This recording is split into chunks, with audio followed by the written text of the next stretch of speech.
leverage to do deals, to get your help from, to help work for you, all of those things. But you're trying to start 4 parties at once and wondering why none of them's working. And so the reason this happens is because entrepreneurs get reinforced the first time they quit something and change stuff up. And because you got into the game of business by quitting something in order to be here, and something worked. That's why you still keep doing it.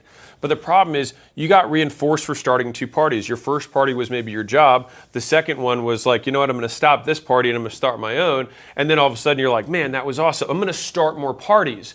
Rather than realizing that just going from one to the other, this became a better vehicle, and starting parties on your own was the better vehicle rather than starting parties in general. What does this all mean, right? There's this really fancy term that people throw around in business, and they say strategy a lot. And I always like to ask people, what do you mean by strategy? And then they just make up a bunch of words because they have no idea and it just sounds good. Strategy is this.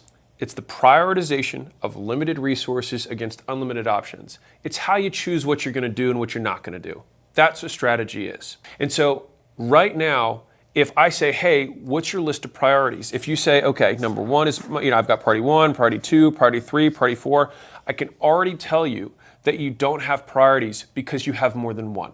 And so when we get back to like, what is a priority? So priority, like if you actually break the word down, it comes from priori, which means that you can only have one first. That's how priority works. Now, in the 20th century, people started saying priorities, which then basically neutered the term altogether. But if you go to the root of what it was supposed to mean, it means this comes first. This is the most important. Right now, you're struggling to focus your resources on one party, focus all of the people you know, focus all of your promotional effort to get everyone to do one thing because you're trying to promote 4.